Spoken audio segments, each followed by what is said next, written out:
I kick ass for the Lord.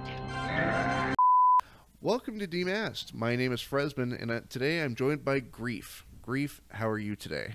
I'm doing great. How are you? I'm doing phenomenal. It feels good to be back. It's been a very long time since I've recorded an episode. I was gonna ask. I was curious. I checked out your channel and I saw the last upload looked like it was almost a year ago. So, Well, by the time this here episode comes out, I suppose the news will already be out there. But I've moved house. yeah. I've moved not only to a different location, I'm in a different state entirely. Wow. And I can't stand the heat. It's driving me insane. I'm out in the middle of nowhere, Texas. Oh man. Does it look like Courage the Cowardly Dog? Yes. I wish I was joking. Every once in a while I'll see a shack on the side of the road. Yeah. But no, it's the heat here has been intense, and for frame of reference, I moved from Oregon, which is like a nice 60-degree Fahrenheit man. weather. Well, it's been pretty hot where I'm at, and the real problem is the humidity where I'm at, because it's been storming a lot, and it just, you walk outside and you're sweating basically instantly. I wear glasses, and I step outside, my glasses immediately fog up like I just opened an oven. Yeah, it's like a cartoon or something. Yeah, but yeah, it feels weird admitting that I've moved into recording. Well, that's okay. The people need an update, you know. Yeah. Why has it been so long? Where have I been? Yeah. But Grief, so I've been meaning to ask you, the design of your mask, is there an inspiration behind that? Because I really dig the look. Thank you. Yeah, I'm glad you like it. I knew this question would probably come up because it's one of the most common questions I get. I've done a couple Q&As, and that's like the number one question, and I wish I had a slightly better answer, but when I first drew like the concept art for the mask, I didn't have a particular thing in mind. After the fact, I can kind of look back and see the inspiration for it, which I think the main thing right off is, like, as far as the shape and everything is really just anime. Like I was rewatching Naruto recently, and which people will get mad because I'm not a massive Naruto fan, so I don't know everything, but there's a character in like the very first season called named Haku, I think. I don't know. I don't know if you watch it, if you know who I'm talking about, but they have a mask immediately, and it's just like a very particular design with red, and I love that white and red look. So that was a big part of it. I think there's probably some Tim Burton inspiration in there a little bit. I'm a big Tim Burton fan. I like his art style, and I think that's probably a little bit of it. But yeah, I can't. It's hard. I wish I had like I had the moment where it struck me, or I could say exactly what sources I kind of pulled from, but I don't know. I probably did several other designs before I landed on this one. Well, what's it called? So like the mouth and the spiral eye almost gives me like have you ever seen Nine? Yeah. So it kind of gives me that sort of vibe. Yeah. I think, yeah, I actually just watched that movie for the first time recently, and what'd you think? I thought it was great. I was surprised I never watched it before, because it was kind of right up my alley. As far as it was a lot darker than I thought. I didn't know if it was going to be a kids movie, or if it was darker, and but it's such a, I don't know, such a unique style. But I love that, and I really like that kind of stitching look, which is definitely the mouth part of the mask. And so I've been trying to figure it out, because I've been sort of or as I like to describe it, I have a box of masks in my house, and I like to describe it as having a box of my own face. Yeah. Is it And- different masks or this or one mask? Well, so the general idea is that the mask shape can change, but the patterning stays the same. Yeah. Gotcha. So I've got a couple of different masks that all have like the the pink with the blue streaks. Yeah. I love that look, by the way. Thank you. I wanted something just simple but recognizable. Yeah, yeah. I love the colors. It's a great the pink and purple. And it's a little. I mean, I hate to turn the tables, but I'm curious. Like, what did you have a specific inspiration? I mean, it's kind of hockey mask. I don't know if there's like a Friday the 13th kind of thing there, or. Well, I wanted something that. Pardon me. I wanted something simple. I think minimalism is good for certain things. Yeah. And when it came to sort of designing my mask, I say designing, but it's pink with two blue stripes, Right. but I wanted I'm very particular about like the width of the tier streaks, how far they go down the mask, that sort of thing. Yeah. But no, mainly it was just I want something that I could easily recognize, that somebody who has seen it in passing could recognize. Yeah. Yeah, and I even like made like a fun little logo out of it and whatnot.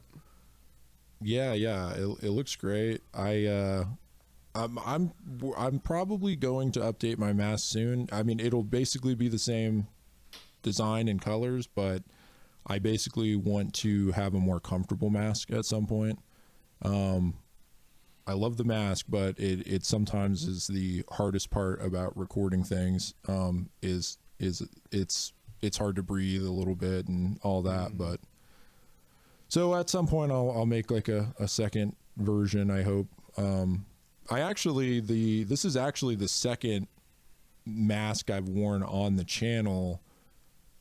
My first handful of videos when I first made the channel, I just wore a gray morph suit mask basically, and but I still had a suit, and I think people are shocked to know that I would get all these comments. Oh, it's Slenderman. Slenderman's making horror videos. This is weird. Slenderman's reviewing horror movies. And it's so funny that it's how I saw those comments. It didn't even click. I didn't think that at all. And then I look at it, I'm like, it's not just that it looks like I'm Slenderman. It looks like that's the whole gag, is that I'm trying to be Slenderman, making horror content. So I ended up, and kind of like you said, you want something that's really recognizable. And that was recognizable, but not in the way that I wanted. I didn't want to look like Slenderman. Didn't want to pull from pre-existing material. Yeah, exactly. And also, I mean, even the channel name and everything, I had originally, because I was wearing the gray mask, I almost went by something like, I wish I could remember exactly, but I had several name ideas, and one of them was like Gray Man or Gray Face or something like that.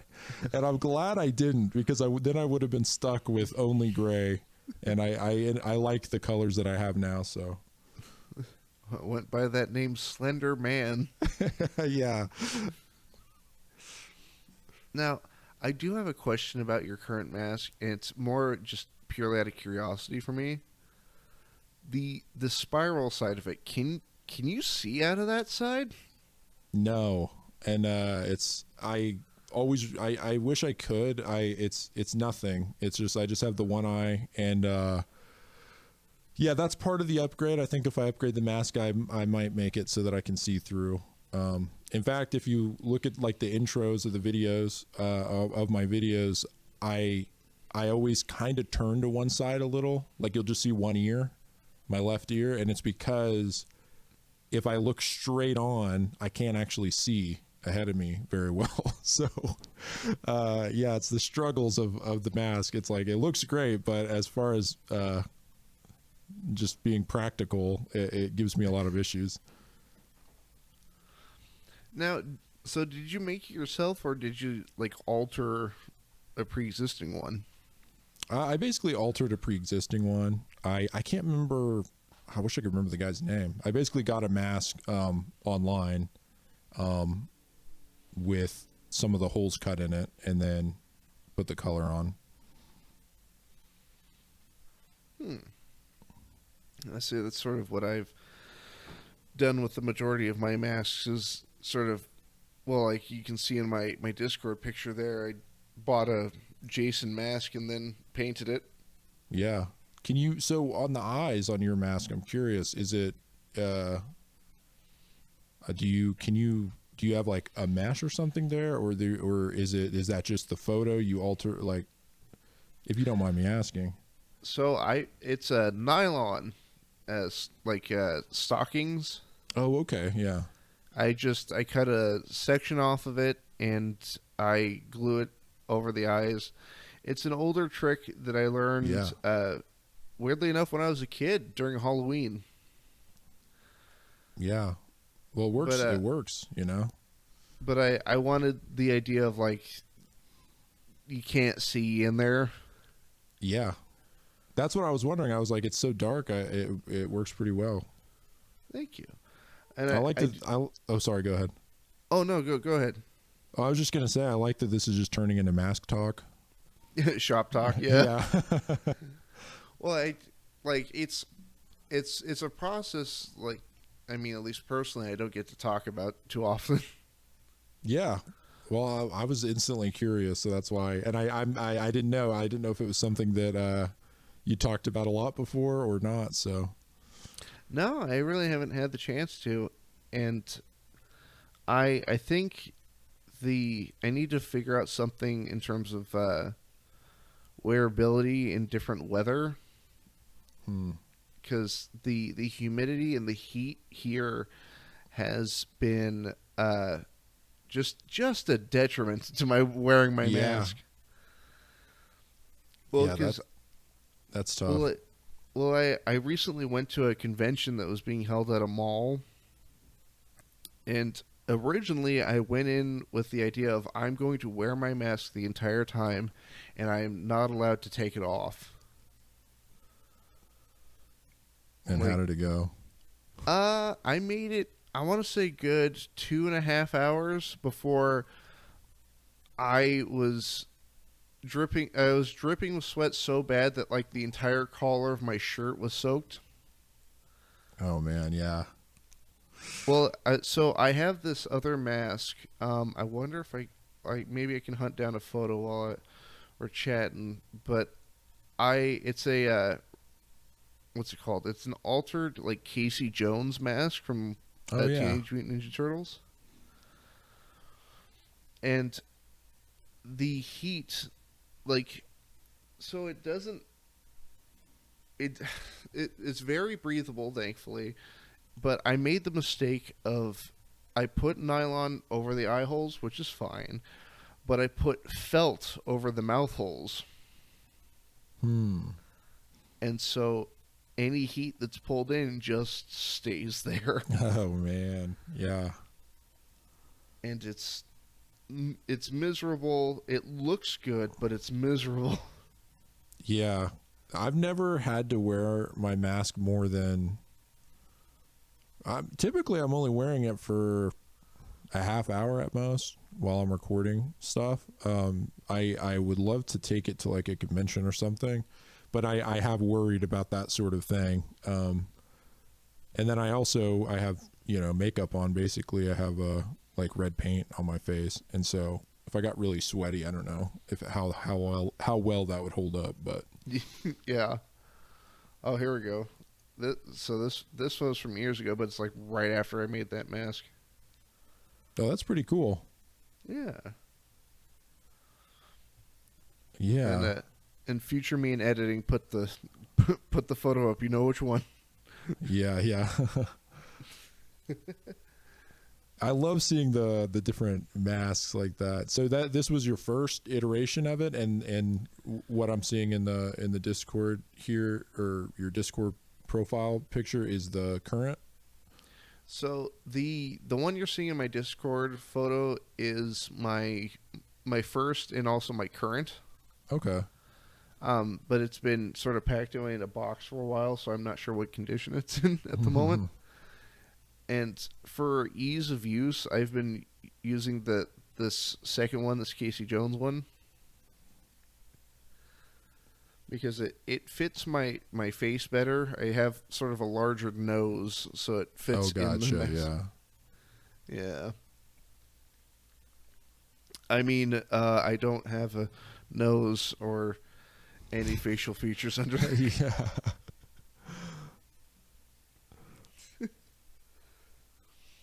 Now, I've been wondering, is there lore behind your mask?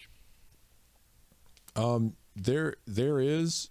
I've never put anything out there about necessarily, but I'll say that I'm working on some projects that will kind of be a fun way to get into the lore of the mask. I can't say too much, but yeah, I'm working on some things. There's an upcoming video, and I actually haven't posted in a couple weeks, but I have a video coming up here soon probably that will have kind of an Easter egg type thing about the mask. So nice. Which I don't usually do that type of stuff in my videos, but I just had a fun idea about it. So now, so how long? I'm looking through here. So when did your current look sort of take hold?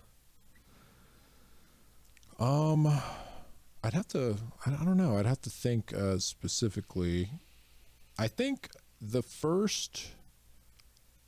I started my channel a little over 2 years ago, something like that. And I probably started working with the new mask after, I don't know, maybe 6-7 months. Man, it's weird how much time has flown by. It doesn't feel like that long. That's why it's kind of hard for me to place when everything happened. So yeah, I think it must have been around maybe at a halfway point of my channel or less, I guess less than that. Man, I was just looking at my channel to look back. I was going to see if I could find the video exactly. And I'm like, oh my gosh, I can't believe how much time has passed. And also how embarrassed I am of the earlier videos too. See that, but that's how you learn, man. You gotta make some cringe content, and then you can learn from it. That's actually that is the biggest thing I've learned from doing this channel is, kind of sticking to some kind of goal. When I first started it, I was kind of just messing around, made a couple videos, and then I basically kind of made a commitment to myself. It's like, see if I can make a video every week.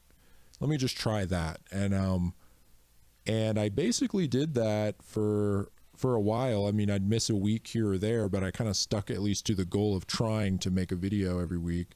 And yeah, it is the best advice, I think, as far as doing anything creative, is like you have to make stuff. Like you just have to keep doing it, and it gets a lot better as you go. Well, and I feel like that's a question that's not difficult to answer, but I think the want for the answer for the question is off. God, I wish my wording was better. It like when you see people do Q&As, and it's like, I want to start a YouTube channel. How would I start? Well, it's just start. That's it. Yeah. I know it's funny. That is the common thing. And I spent a long time, like I've made kind of, all kinds of different creative stuff in the past, and I never really got anywhere. A part of it was because I think a lot of people, they want to, I mean, just using YouTube as an example, they want to do YouTube, and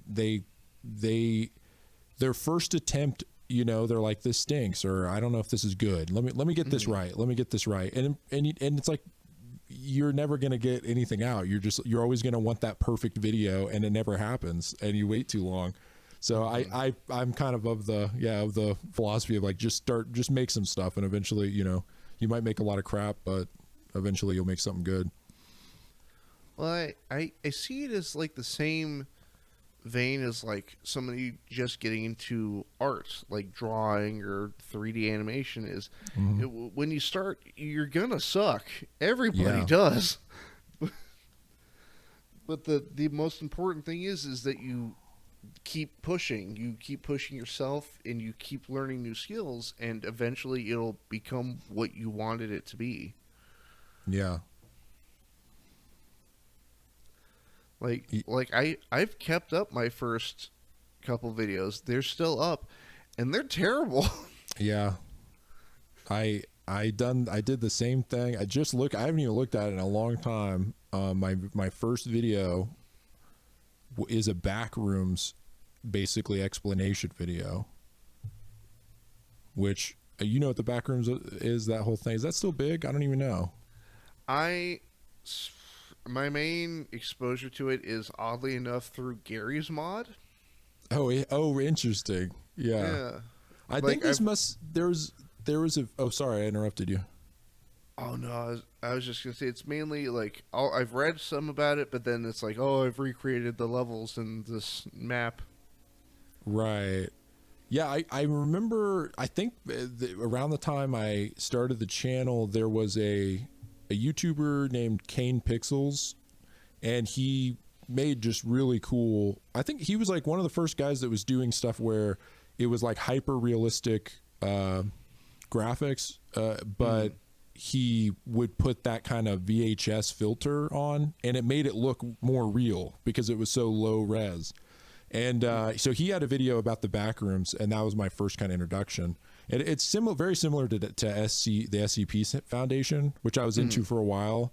So anyway, yeah, I was just funny looking back on it. I basically just picked a backrooms, you know, which is kind of like this. It's so funny. I'm so far away from it now. I think I'd have a hard time even explaining. But it's. I just explained the thing. It's like the thumbnail. I don't know. What's funny is it actually, I think I remember that video over time slowly actually got a decent amount of views for some reason. But it's so different than anything I'm making now. But I'm glad I made it, because now I kind of could slowly evolve the content. Would you ever go back to like that topic? Yeah. Yeah, I think I would. I mean, it'd be interesting. SCP Foundation would be fun to cover. I don't think I've ever done anything on that. But yeah, I definitely would if it caught my interest. I generally, sometimes to the dissatisfaction of my audience, I sometimes just kind of run with whatever's interesting to me at the moment. So if it happened to be I started getting into the back rooms again, I definitely probably would. Well, the main thing for YouTube, especially when it comes to making, you know, videos, is I think a lot of creators don't ask themselves if they're having fun. Yeah. And so if you're having fun, you personally, Grief, making you know, backrooms content or whatever is catching your eye at the moment, do it, man. And that's worked pretty well for me, because there's times where I've made videos that I thought no one else would care about or would be interested in, and they've done well. So I guess it's that classic thing of like, if I'm interested in it, there's other people who will be interested in it. And I also, yeah, I've had times where I am working on a really big video and I kind of start getting tired of it during the research, because it's the same topic, and that's kind of rare, but it's happened. And those are the moments where I go, okay, let me make sure I'm like really doing what I want to do here, because I feel like it, no matter what, it always ends up showing in the content if you're not that interested in it. Do you have any ideas for videos like into the future that you're like? I mean, if it's to be a surprise, don't have to give details, but like, like, are there upcoming projects that you are legitimately excited for? Yes. Yeah. I'm trying to, I always keep a list. It's funny. Some ideas that I've been excited about for a long time and just don't quite get to them. For a long time, I just had a Google Doc that just said, video ideas. And I look at it sometimes, I'm like, oh, this video is a year old. But one of the things one that I'm kind of working on at the moment, or that I'll hopefully do sometime in the next couple months, is like a disturbing comic book iceberg video, because I did the manga iceberg thing, and that was like really fun because I just hadn't really ventured into that world, at least for a long time, and it was that's like one of the most interesting icebergs I think I did. And so I'm right now, and I thought for a while it'd be fun to do like an American, or not even just American, but kind of a more traditional comic book style, instead of just the Japanese comics. And then I had someone reach out and was like, hey, I'm working on this iceberg, and they were like, can we collaborate? I'm like, yeah, I've been kind of wanting to do that. And they're just really that's the hard thing about iceberg videos sometimes, is I'll sometimes make iceberg charts myself, but it's almost as much work, or probably more work, to put together an iceberg chart as it is to actually make a video explaining them. So that was one where I just didn't really see a chart for it, and then someone emailed me. So that's one I'm excited about. Let's see, are you going to cover Crossed? Yeah, it's funny you mentioned that, because I that's one of the, this was months ago when I first looked into disturbing comics. That's one of the top, or one of the main things that popped up, and I don't actually know exactly what it's about, but I looked at it, just a few panels, and kind of got the general idea of that it was really messed up. So yeah. What is it? It's been months since I even looked. I don't even remember what it's about at all. The best I can gather is it's some kind of infection that sort of brings out people's like worst like characteristics. Yeah. And there's like, I can't recall who wrote the comic, but I don't want them to write comics anymore. Really? It's not because it's a bad comic. It's because it's the subject matter covered and the wording used is some of the most just gross. Yeah. That's kind of opens an interesting topic. I wonder what you think about this, because I obviously do horror content, and I like cover, a lot of my videos are like, on disturbing movies or comics or whatever. Mm-hmm. There's a lot of, it's interesting too. Like, I've gotten a little desensitized from doing this, because it's kind of funny. I was looking back at like a really early video script, kind of, or like outline that I'd put together. And in it, I had said something like, yeah, this is more of a body horror thing. I'm not really into body horror, or something like that. And, I don't really like that kind of thing. And reading it, I was like, it's almost made me laugh, because later, and kind of what grew my channel a lot early on, was I did a body horror iceberg thing. And, it's funny. I guess what I'm getting at, I got a little off topic there, but I guess what I'm getting at is that you're talking about, it's like, man, this is a disgusting comic. And it is a weird line of like, I mean, I can see the value obviously in disturbing horror and stuff like that. But there are times where it's like, some of this is the most putrid stuff. And it seems like for no reason other than just to be putrid.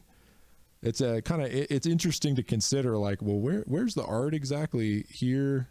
And it's like, I don't ever want to be too dismissive just because something's, really kind of messed up.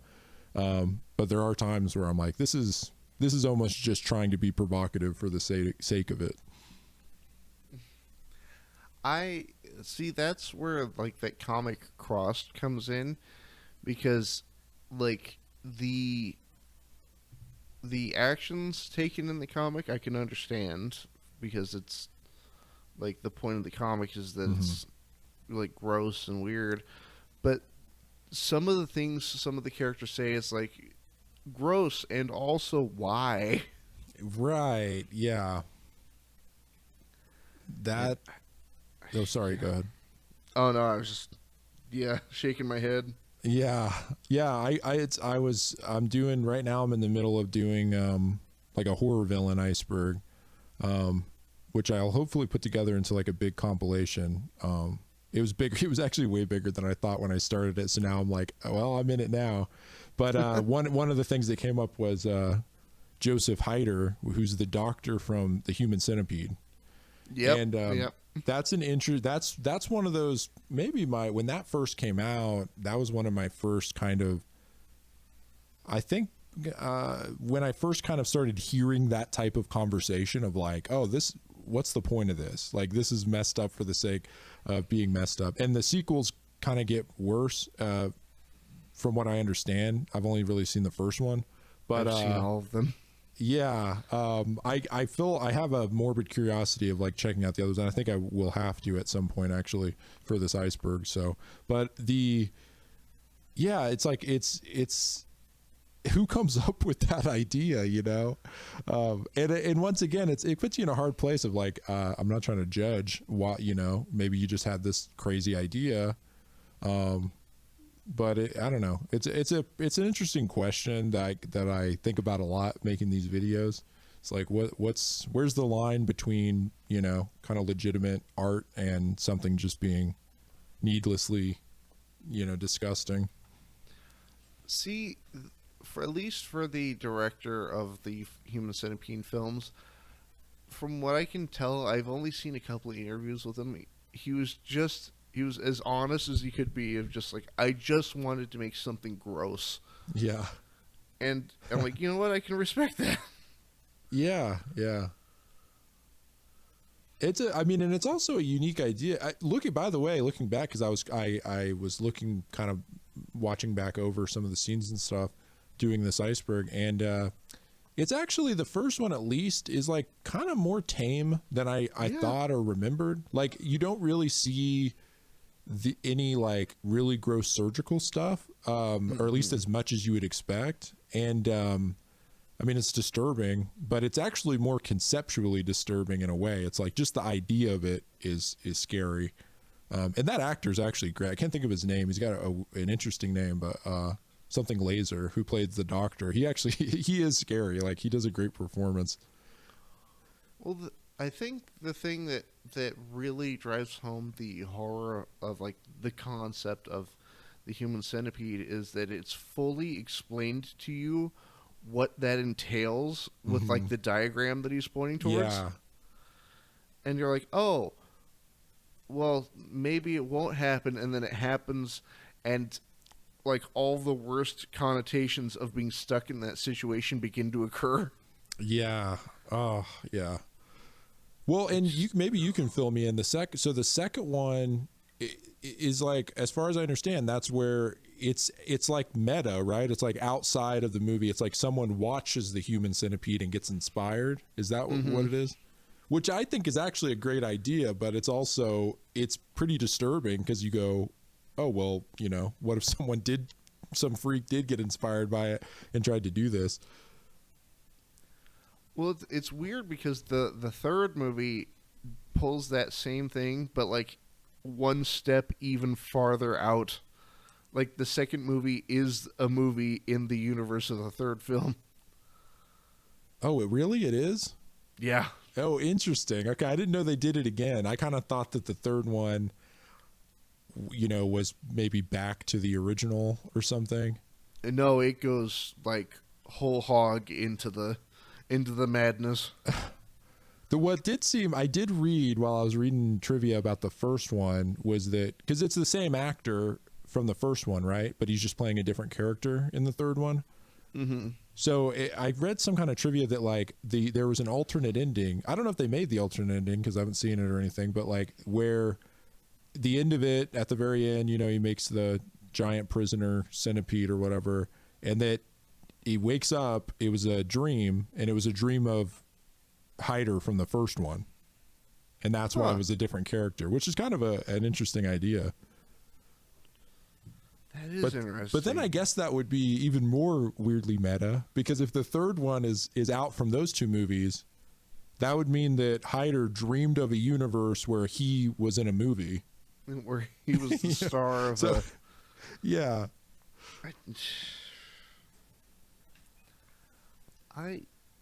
So I've got a question for you. Yeah. What, in your eyes, makes good horror? Man, that is a really hard question. I think about that a lot. It's, you know why it's so hard for me is that a lot of the horror movies I love are from like the 80s and 90s, and kind of, I really like the slasher era. But those movies, if you look back on them now, a lot of times they're just kind of funny and a little bit gory and, you know, whatever. And I really love those. So I wouldn't want to say, well, that's not a horror movie, but it's not really that scary. And so I struggle with this question of what's good horror and what's bad. Because I mean, fundamentally, I guess it would be like, what's scary? And yeah, I might have to give you a rain check on that question, because it's really a hard one to answer for me. I can tell you things that really creep me out, or movies that do scare me and are really like, I think Hereditary, for instance, as far as recent movies, that's not even that recent anymore, which is crazy to think about, but that's an idea that movie's legitimately scary to me. But I don't know. Sorry, I know this is a real jumbled answer, but it's a hard question for me to answer, I guess. Oh no, I totally understand, because like it's sort of, you sort of have to like reach back and kind of try to remember what freaked you out in the moment. Yeah. So for me, I like, at least in my personal like taste, I think uncomfortability is what makes good horror. Like, if a movie can make me actively want to stop watching it, you've succeeded. Yeah, that's probably a pretty good line to draw. Yeah, I think that's, well, you know what's great about that is that that kind of, looking at it that way, is that it kind of factors in the subjective nature of what scares different people. Like, I don't get that freaked out by ghost movies, but there are some people who are just like horrified of any movie with demons, you know, The Conjuring, that sort of thing. Yeah. That doesn't freak me out too much. There's definitely movies like The Human Centipede that will make me squirm a little. And then there's movies like Hereditary that I just really scare me in some way. I also am a big fan of cosmic horror.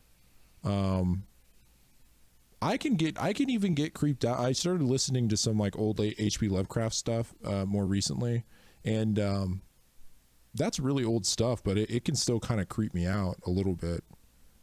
But it's very hard to it's like you said, it's really hard to look back and go, well, why is that? Why did that freak me out? Or, you know, what was it that was getting me for, you know? I find people, you know, one trait I find that scares me is it doesn't have to be realistic, as in this could really happen, but basically anytime that a character is off, like the uncanny valley really can creep me out a little bit. Which is actually why some of the like AI, really realistic, photorealistic AI is a little creepy, because it's a little off, and but characters acting like erratic or strange in movies can creep me out. So that, you know what, that fits with Hereditary. Yeah. Well, you know what, actually, the most horrific, the scene that stands out to me in Hereditary, what is that actress's name who's the mom in that? I can't think of her name all of a sudden. But yeah, she is that. I think she makes the movie for me because I think it's the scene. This is a big spoiler alert, I guess, but well, I'll just say this: a character dies. It's devastating to the mom. She is just wailing, crying, like wailing on the ground. That scene is scary, really scary to me, kind of, because it feels really real. And she's just losing her mind, and it's also sad. So I guess there's a touch of sadness there, but. For me, it's when she's crying, and I think my description you'll understand. It's when she's crying, and then a certain flash of light, and she's not all of a sudden. Yeah. That for some reason was just like, ugh. Right. Yeah, man. Now I want to rewatch it. I actually haven't watched it in a few years. I hate to admit it, but I've never seen Midsummer. I don't know how to pronounce it, but the other movie by Ari Aster. And I don't know if you've seen it. So, but I've heard that one's pretty creepy, as well. It's yeah, I've seen it a couple times, and it's yeah. And so party people at home, if you've seen Midsummer, I sat down and I watched that film with my brother. Yeah. And I'll just say there are subject matter and scenes in there that are hard to watch with your brother there. Interesting. Well, now I'll have to watch it just so I can get the reference at least. Yeah. What kind of drew me, or what I think that movie looks great, and like I said, I'm very late to the party as far as seeing that one, is that I don't know if the whole movie's like this, but definitely the trailers and stuff make it seem like it's all during the daytime, or at least it's very sunny in a lot of scenes. I think that's kind of cool because that's not something you see in horror movies very much, if scary stuff is happening when the lights are on, when it's bright out. But the only thing I can recommend is, much like Hereditary, keep an eye on the background as well. Oh, that sounds really familiar. But okay, interesting. Have you ever seen Mother with Jennifer Lawrence? Yes. So that movie, I wasn't sure if I wanted to watch that movie until I watched not a full review, but just like a general, it was good sort of thing. Yeah. But the way I heard it described, which completely sold me, was this movie is like watching somebody else's nightmare. Yeah. Yeah. And just sold. Yeah, that's another one. That's another one that I want to rewatch. I haven't watched it in a long time, but I remember. Yeah, I kind of remember. Luckily, I watched that movie before I really heard too much, because I remember it being like, I think that movie was really divisive. Like, some people hated it, some people thought it was like genius work of art. I remember it was one of those things. I think it's one of those movies that's a good rewatch, because I think I watched it and was just sort of like, what did I just watch? Or what, what just happened? But I'll have to check that one out again. I just remember, like, the credits roll, and I had the thought of, like, you know what? I would be absolutely comfortable in never watching this movie ever again. Yeah. Ugh. If any movie that can simulate a nightmare, that's pretty good. Like, if you can really make it feel dreamlike, or especially where, well, it kind of comes back to that, like, characters acting strange. It's like, well, people act strange in dreams all the time, but you don't, in a dream, you don't think about it as unusual. So it's interesting. Yeah. There's what was that movie that came out a couple years ago, and I never checked it out, but a Skinamarink, I think is what it was called. Oh yeah. It almost was like, had like analog horror vibe or something like that. I never saw it, but it kind of looked like that, like a nightmarish kind of thing. Yeah. If I remember, people have been having a hard time sort of discerning what like phobia that particular film pokes at, because it apparently is a shared childhood experience. Interesting. Like the idea of you're a little kid and you need to go to the bathroom, but it's all the way down the hall, so you have to walk through your house in the dark. Yeah. I used to Now- be. Oh, go ahead. Oh no, go for it. I was just gonna say I used to be so terrified of Chucky when I was a kid. I think there's a scene in one of the movies where he's like hiding under something and like cuts someone's ankle, like Achilles, tendon or something. Mm-hmm. And as a kid, I think I saw that way too young or something. And like anytime I had to get up and go to the bathroom, I would jump from my bed to the door. And then Yeah. and when I was coming back, same thing. I would try to jump to the bed and then get under the the blanket, which is everyone knows keeps you completely invulnerable to harm. But I just always was afraid Chucky was under the bed and he was going to reach out and slice me. So it wasn't so much the hallway. I guess it was my own room I was trying to get out of. So I had a similar fear, but it wasn't Chucky. It was, strangely enough, it was Ghostface. Oh, yeah. Well, my thought was, he's really fast. Yeah. Like, That's a good it's- point. Ghostface, like, or at least I haven't watched the Scream movies too recently, but at least he's one of the villains you really see run, like really chase the people. He's not just walking. Yeah, and I actually read a really interesting examination on what makes Ghostface design scary. Because from the outset, it should be silly because it's a dude in a cloak and a Halloween mask. But somebody brought up that the mask is almost taunting the victim. The last thing that they're seeing is a face screaming in horror back at them. Interesting. Yeah. Yeah, that's an interesting analysis of it. It is a great mask. I mean, it's really an iconic mask. And I wonder what the inspiration exactly was. Maybe the classic, what's the classic painting? Is it just called like the Scream or whatever? Oh, yeah. That is a creepy painting.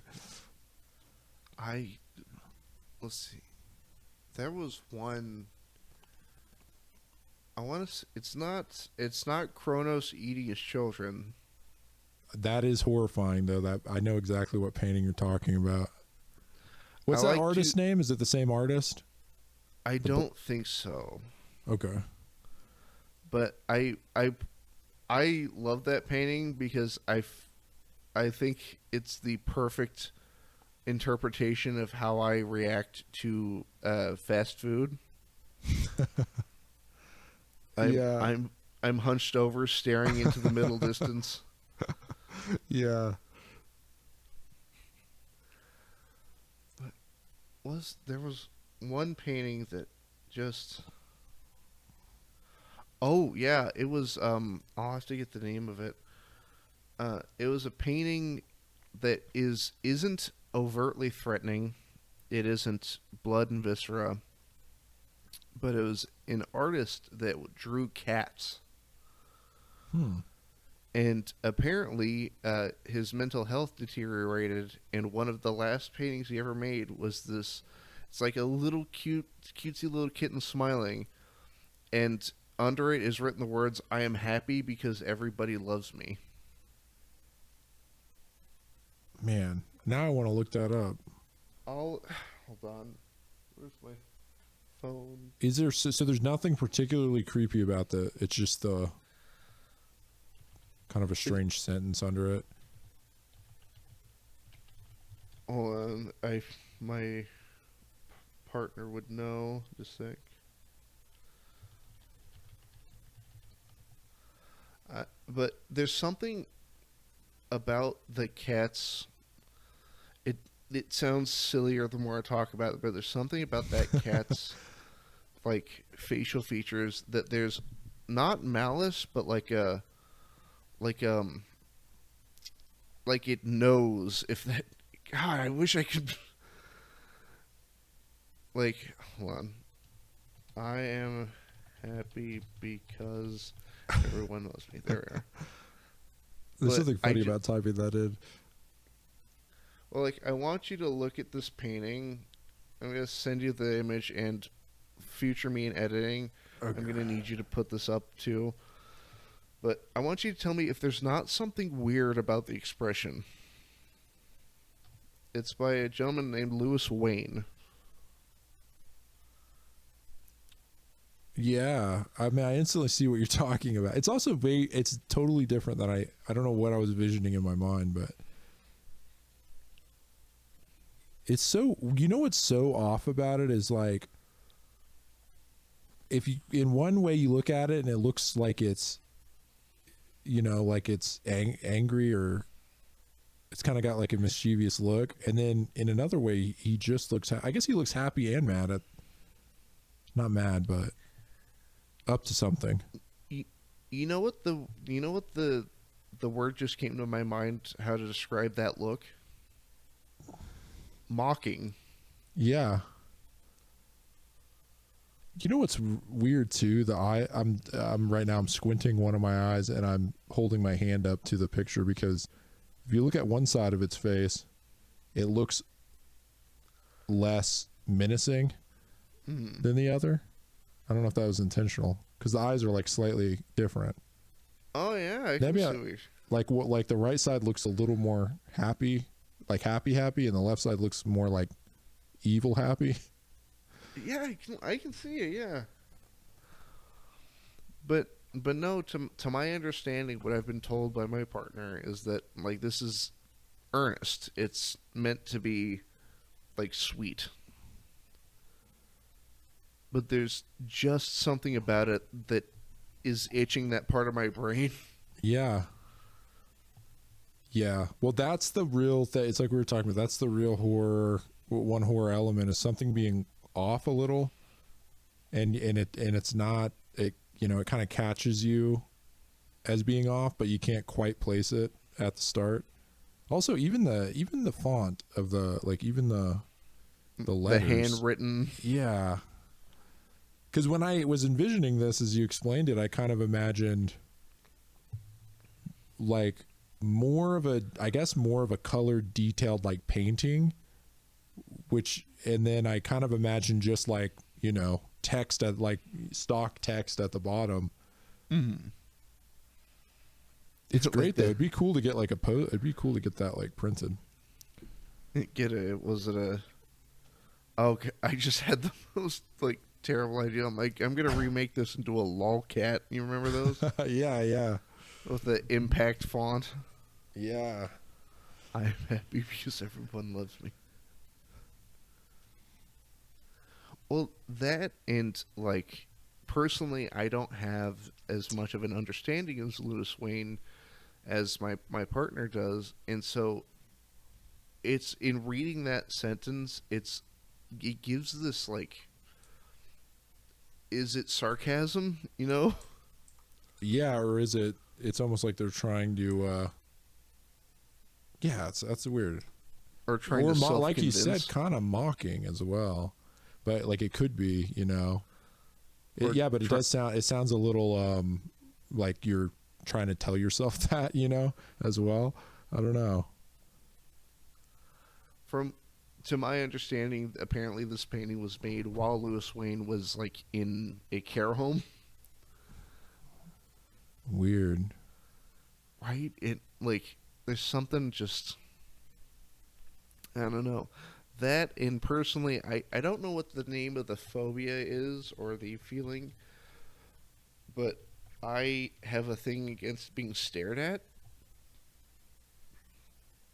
Yeah. Oh, here we go.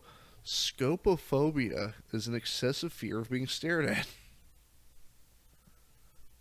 Yeah, I don't like that either. You know what's been getting me? It's a classic one, a classic phobia that, you know, probably a lot of people have. Oh, now all of a sudden I'm forgetting how to say it or what it is, but it's the one where being out in the ocean with like a, you know, large creature or whatever.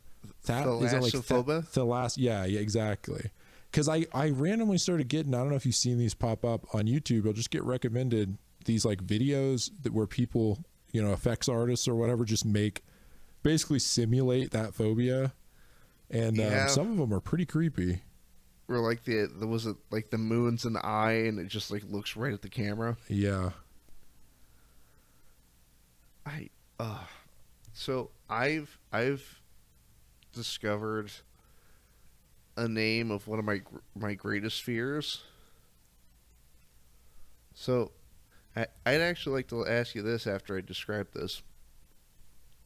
So I have like sort of the kind of the top 3 fears of like the dark, spiders, and heights. But then I discovered a new one, which was it's called autophobia, and it's fear of total isolation. So how is that like illustrated exactly? Like, is that like being alone in a room or being like isolated on an island, you know, or either? So the island is like, that is final stage. Gotcha. But the best way I can describe it is, say, like, of course it's not right now, but say it's the middle of the night, and I'm where I am in my apartment right now. I'm in the living room and I'm by myself, but my partner is in the other room. But knowing that they're there, I'm comfortable and I'm okay. But if my partner were to leave for any reason, say, went and spent the night over at a friend's house, and I am left home alone overnight, I will become very paranoid. Yeah. And to the point where I am checking the windows type of paranoid. And the worst part is, not totally sure what I'm waiting for. Right. Or like I told David Thornton a couple years ago on an interview such as this, it would be weird for me to look out a window to see a man in a mask staring into my window at another man in another mask. Yeah. That is like, I mean, I don't know if this is like, this kind of attaches to it because you just said that, but definitely I almost don't like looking out a window if it's dark outside, because there's always that slight fear that you're going to look out a window and there's going to be someone standing there staring at you. Just a dude. Yeah. Yeah, exactly. And I get, when I get freaked out like that, I get into the mindset of like, what I don't know doesn't hurt me. So if I don't look, I don't know that there's a person there. If there is, I don't know it at least. See, but the thing is, for me, it's the opposite. It's like, I have to look. I have to know. Yeah. Yeah. Now, grief, you don't have to answer this in its entirety, but what scares you? What are you afraid of? I guess I mean, the boring answer is I don't have a lot of day-to-day phobias like that. I don't really, I'm not too scared in the dark. I'm not scared about that. I think I have slight, agoraphobic tendencies, if I said the right one there, of like large crowds, large places. Oh yeah. That's sort of like that, but that kind of stresses me out more than anything. But yeah, it's a disappointing answer for a horror host, I guess. But I mean, I mentioned earlier that I think you might have to say it again. Thalassophobia, is that right? Thalassophobia? Yeah, I don't know why. This is like one of those like thing. I think now with all the more knowledge we have of it, but I used to be terrified of whales as a kid. And I think it's part of that. I don't know why. It's the silliest fear, or not silly, really. That's what I'm saying. It's like the more you learn, you're like, these are kind of scary. Whales can be scary. Even though out in the wild, they seem pretty friendly. But But yeah, like large aquatic animals definitely scare me, or anything large underwater. When I was a kid, I used to be afraid that, you know, Jaws was in any swimming pool that I went to, that sort of thing. But yeah, I mean, the boring answer is that I'm more afraid of, you know, having like a awkward interaction or embarrassing myself maybe, or I'm more afraid of that sort of thing. I'm afraid of like, you know, I don't know. I guess, like I said, it's a little bit of a boring answer, but I don't have a lot of little fears. To me, it's not even a specific fear, but it's more like a state of mind. I can get into a state of mind, kind of what you talked about earlier, although not exactly that. When you kind of start getting more and more freaked out when you're by yourself, you're checking out the windows. If I watch a creepy movie that creeps me out, I almost will always want to watch like a sitcom or a comedy movie after, because if I'm in that creepy state of mind, all of a sudden it's like, did I hear a noise? What was that? Is someone in the backyard? What's going on? You know? So that's about it as far as me getting, you know, as far as phobias and stuff like that. I can get into a creeped out state of mind where all of a sudden I'm kind of afraid of every little noise, but I feel like I'm rambling now. Oh no. Say, don't worry. There's no script. There's no structure to the show. You kidding me? Yeah. Well, that's great. That's actually, like I said, I listened to a few of yours and I was like, this is pretty, you know, maybe casual is not the right word, but it feels a little, you know, it's not super high pressure, which is good. Cause otherwise I might've been too nervous. I would have been, you know, to even want to do it, but it's good. It's the way I describe it to most guests when trying to describe this show is it's everything I want an interview to be that isn't like most typically interviews like you see on, you know, Entertainment Tonight of like, do you work on thing? Do you enjoy working on thing? Did you enjoy working with person on thing? You know? Yeah, I'll commend you because it's so far I kind of lost track at the time. It just feels like, you know, we're just talking about, you know, we could be having this conversation off mic, so which is good because I mean, then it feels more natural. You're just moving into whatever topic. But I do like, you know, I think the questions have all been good, even if I'm not great at answering them. There's no such thing as bad answer, man. But I just wanted to ask, did you want to keep going? I think, I mean, we could wrap it if you want. I could probably go for 15, like 8:30, wrap it there. But otherwise, sure. It's whatever you want to do. Sounds good. I just wanted to get a gauge so I'm not holding you up from anything. No, you're good. The only thing I need to do is eat because it was one of those nights where one thing, you know, after another, and I didn't end up eating. So I'll probably, that's the only thing. So. But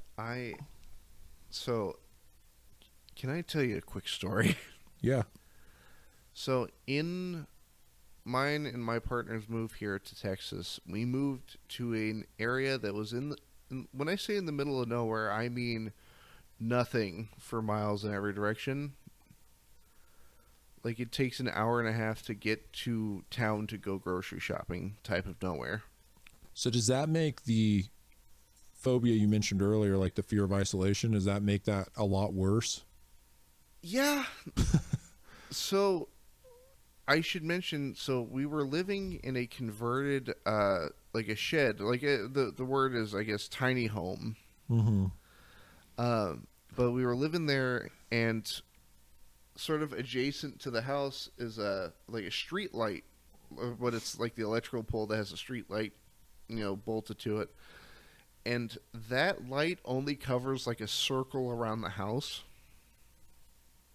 So at night, when I'm the only one awake, and then I can look out the window and just see grass stretching ad infinitum into nothingness.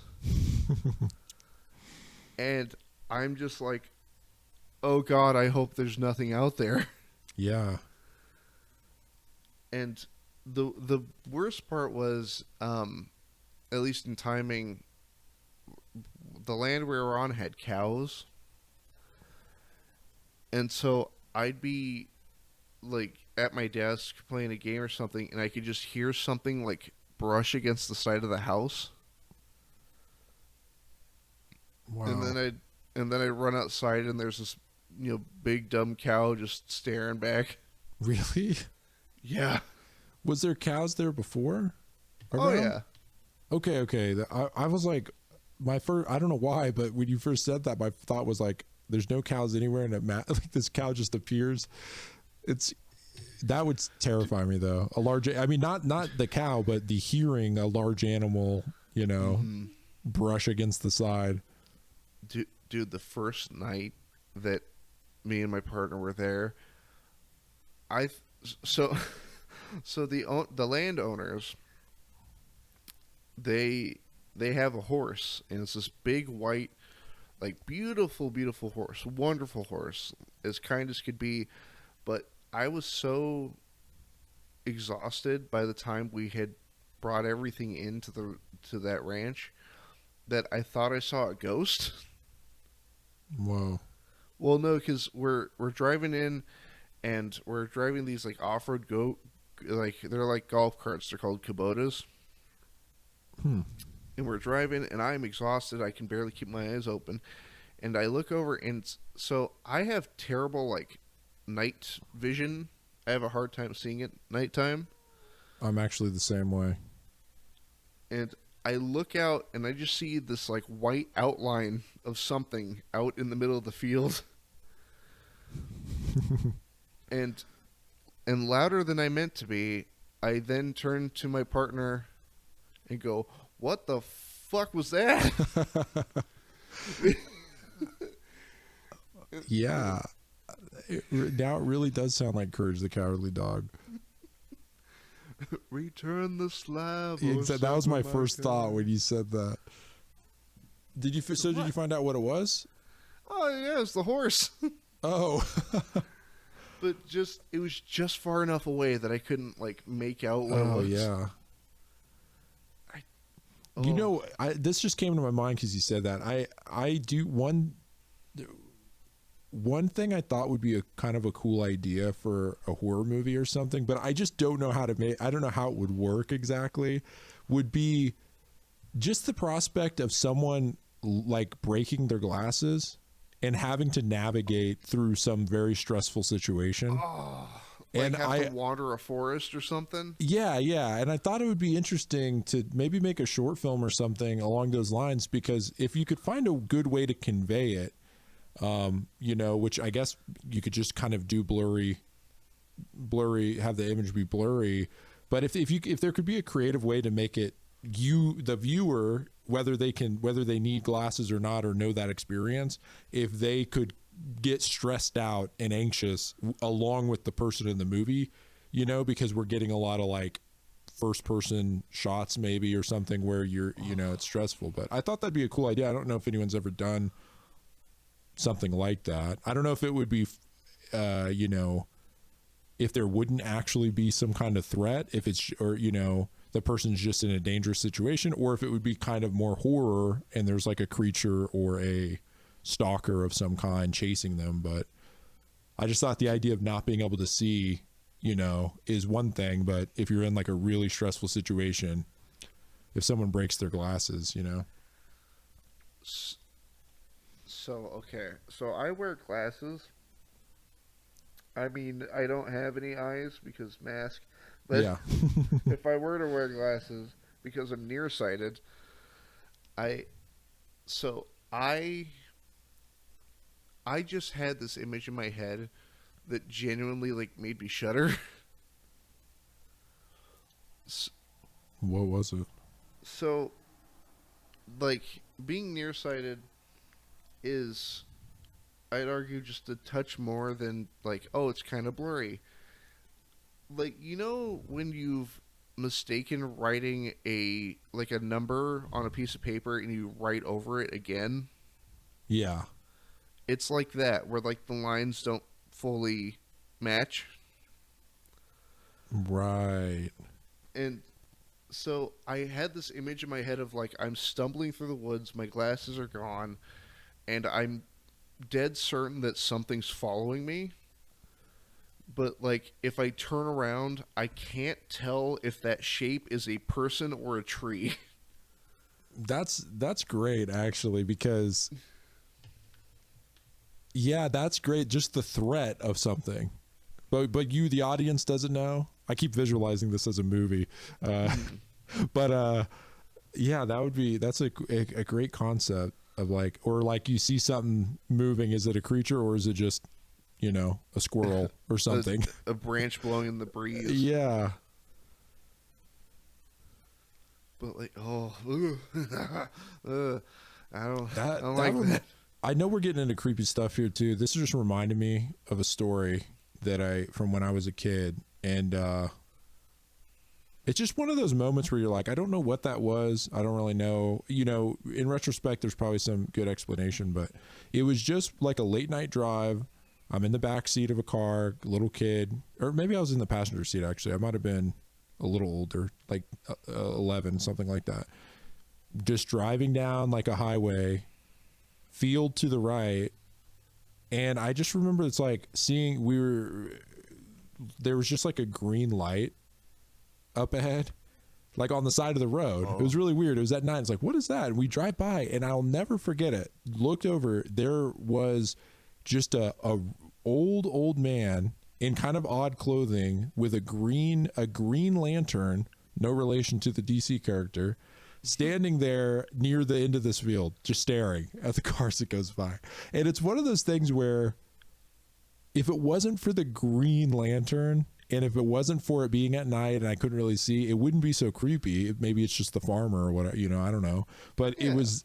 but the green lantern, I never got that. It always freaked me out to this day, thinking about that memory.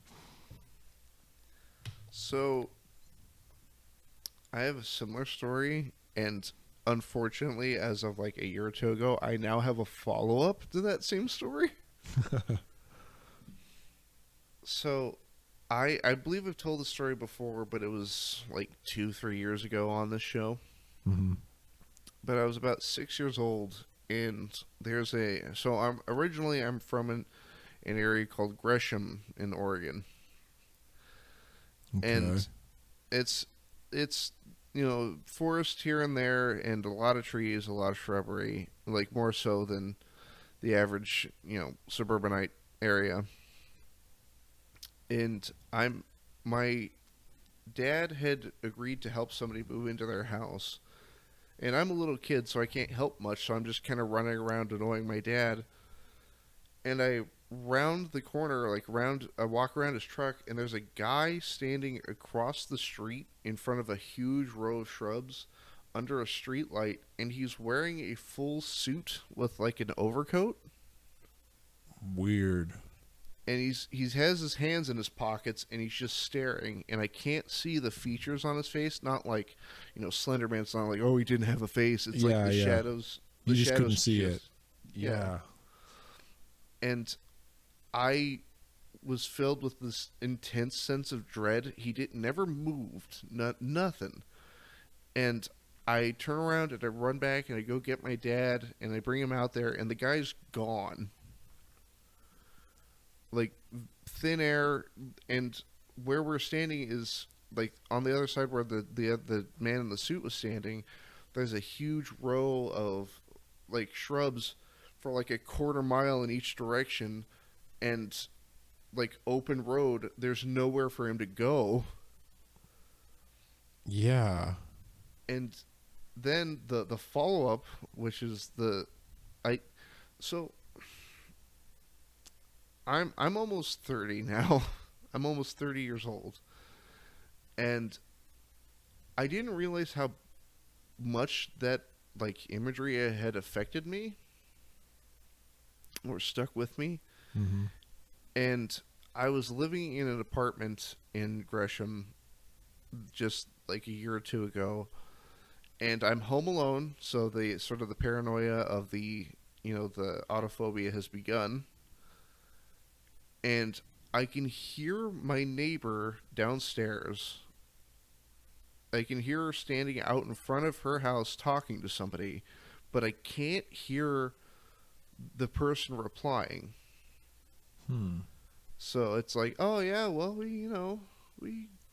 I go shopping over at the Walmart and da da da da da and this that and the other thing, and I go and like me and my partner are friends with this person, so I'm like, who the hell is she talking to? And I look out my, the pinhole out through the window, and it like I can see past the railing into like the parking lot, and I see just the very top of a like a fedora, like a very nice dress fedora. And for some reason, I thought it was him. Wow. What's the, just to ask real quick, what was the gap in years here from you seeing the man in the suit and now at least thinking you're seeing him, the same guy? So about 21 years. Wow. And the thing is, like, I was, however, any rational person would be like, oh, that's a strange coincidence. No, I dove to the floor like I was being shot at. And, like, I had already told my partner this story before, but when that happened, I called them at work. I'm like, he's outside, I think. I don't know. And I finally work up the courage to step outside, and it happened again. The guy's fucking gone. Whoa. And the thing is, I'm dead certain, and I mean dead certain, that the hat that I saw, like, not even the forehead, just like the brim and the top of the hat, I'm dead certain it belonged to one of the maintenance guys that worked at the apartment. Oh. I think, but the problem is I never saw that guy again. So you can't get any kind of confirmation. Yeah, and so is that it? Wait, you never found out for sure? I never found out for sure. Oh my gosh. I really thought when you said there was a follow-up, I thought you were going to say, well, I was talking to my dad, and it actually turned out that guy was, so-and-so. His friend or something. Yeah, I love that it's still mysterious at the end. Yeah, and part of me wonders if that's where the audiophobia comes from. Like, I'm going to look out a window and he's there. Yeah, I could definitely see that. But I just, yeah. Strange times at the Frezzman house. Yeah. That's great, though. I love those kind of stories, though. I probably do need to head out here in a minute. Absolutely. Well, you know what? Let's wrap this up. Yeah. So, Grief, it has been an absolute joy talking to you today. And wonderful party people at home, thank you for sticking around as long as you have. Please, please, please go check out Grief's channel. Grief, do you have a video that you are particularly fond of that you would like featured in the description of this video? I'm trying to think of one that I feel like doesn't get enough love. I will say I recently did a huge B-movie video where I cover like over 100 B-movies, which is sort of an interesting I don't know if genre is the right word, but I covered a ton. I thought it was a really fun video. I put some interesting stuff in there, so yeah, I'd say the B-movie iceberg videos is I was pretty proud of that one. Fantastic. And links to wonderful party people at home, links to Grief's channel will be down in the description along with that video. But Grief, thank you very much again for coming on. I do have one final question for you before we go. I ask every guest. Okay, I'm ready.